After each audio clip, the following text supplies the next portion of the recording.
We have two in the lobby. Do you want me to admit them? I say let's do it.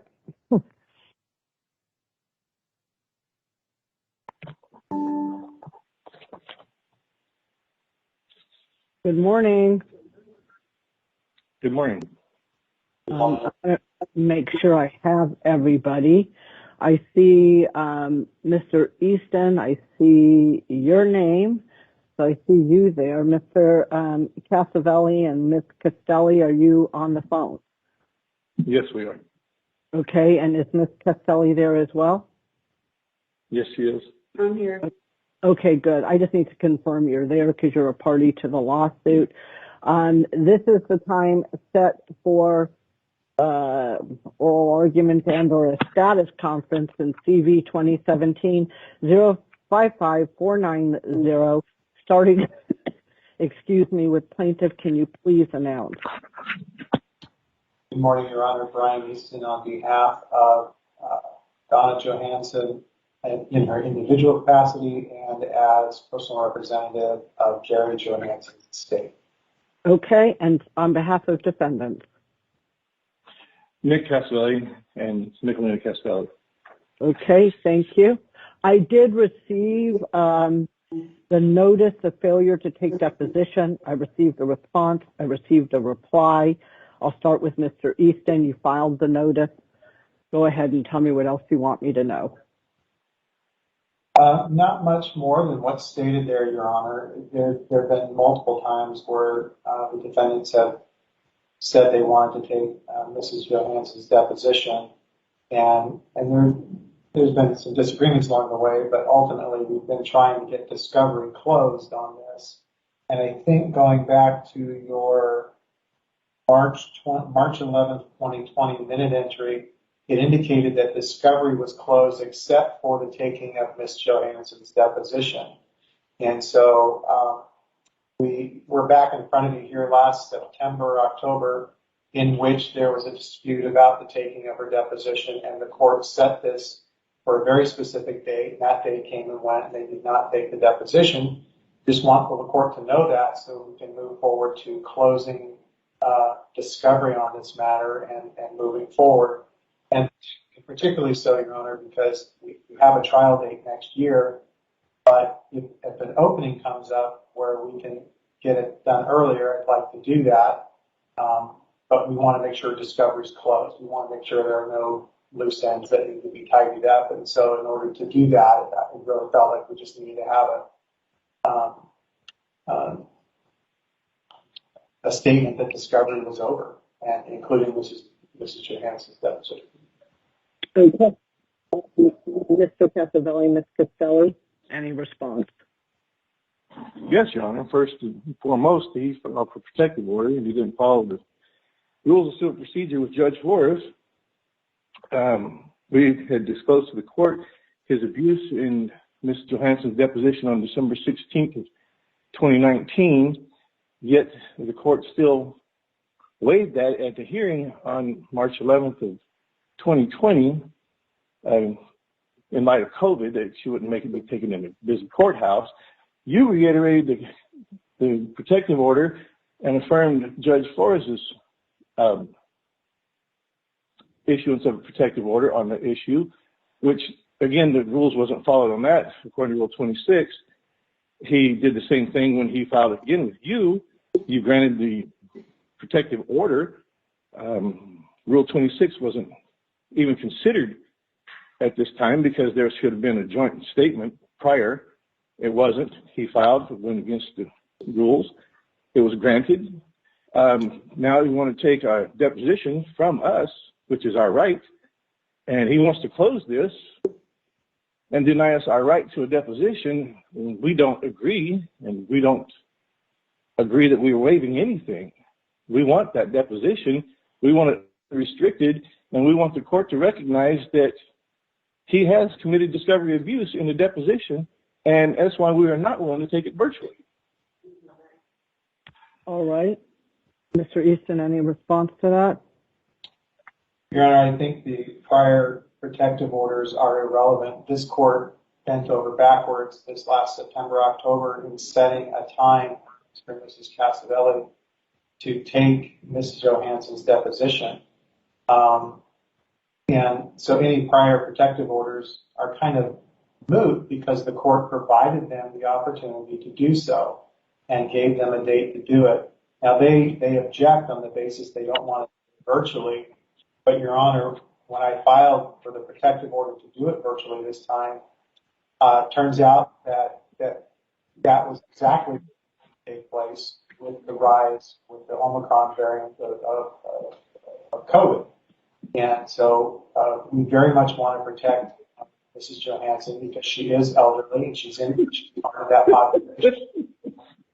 She is part of that population which is at risk in this. So I think that, that was appropriate. I don't think there was anything amiss. And the court's order specifically stated that if they did not take the deposition on December 1st or 2nd, whatever date the court ordered, that the court said it would deem it to be waived. So we're going on what the court said. Okay. I've read the notice, the response, the reply. I've considered the argument. I was very clear, especially in light of the pandemic, in light of Ms. Johansson's age, that this would be a virtual deposition. I understand that Mr. Casavelli and Ms. Castelli object to that. At this point, the court is finding they've waived their opportunity. Ms. Johansson has made herself available more than one time to be deposed. No, she has and it not, has Your Honor. not, and has not successfully happened.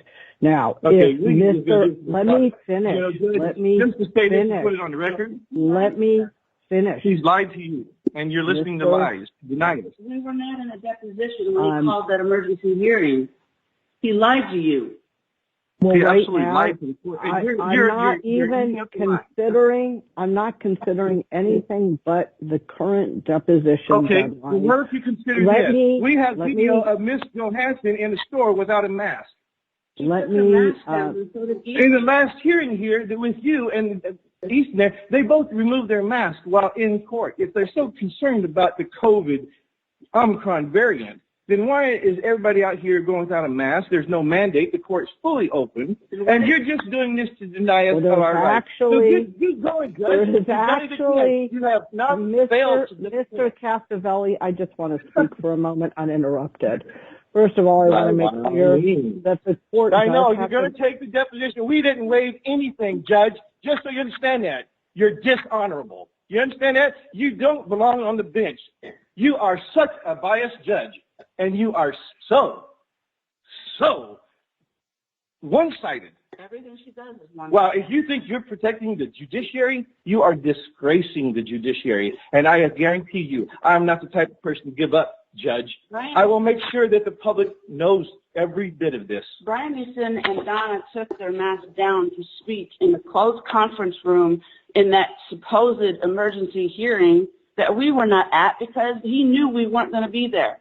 We relinquished the deposition when he said he wouldn't present her as notice. And by the way, it will go on the web. They both. So now see, since the Judge Cohen said we couldn't use it as evidence, so now I can put the deposition on the web. Thank you, Judge. You just gave me every reason to do so. Are we finished here? So make your ruling against us. I'm waiting for you to stop speaking so I can finish what I wanted to say. Well, make your ruling against us like you would do. I'm only going to speak You've when you're been polarized one way since you rotated on this. It's been one-sided, one way. Let me know when you're done. You understand the law, Judge. I think that you didn't even finish law school, that you just somehow magically got appointed to a bench, and you don't even know how to apply the law, let alone understand it. Because if you bother to read anything, which I know you don't, because your judicial assistant does all that for you and makes the decisions for you. And when that doesn't happen, you rely on some dumbass like Easton to do it for you. So make your ruling against us and let's get this done, okay? Let's just do this. We're not the only people who say you're biased. Other people do too, lawyers included. Are you done speaking? Oh, yes, we're done. Have you said everything you need to say? All right. You have on the record, since you rotated in, you've ruled everything for the plaintiffs. You have violated every right that we have. And this is no different, Judge. There's no honor in what you do, Judge. Tell me when you're done speaking so I can speak uninterrupted, please. Are you done? You know what? Bite it. Just put it on the record. We're done here. Okay. I just want to make a finding that I'm basing my ruling on the December deposition, which I specifically ordered be a virtual deposition based on. By the way, just to say this, I said you forced someone that put it. She wasn't available. What is wrong with you? Don't you have any common sense? The court reporter wasn't available. Jeez. If you demanded it to be on the 1st, she wasn't available. We weren't either. You know what? I've had it with you. Rule against us on the court. The whole goddamn thing right now. Just do it. Just do it. Rule for them so we can get on with this. So we can get on with our life. Just do it. You biased, one-sided. Are you done? Idiot. Have you said everything you need to say? Because I'm going to issue. Oh no. I'm restrained from saying everything I need to say. Well, for today, my bottom line is Ms. Johannesson made herself available for a virtual deposition consistent with the court's orders.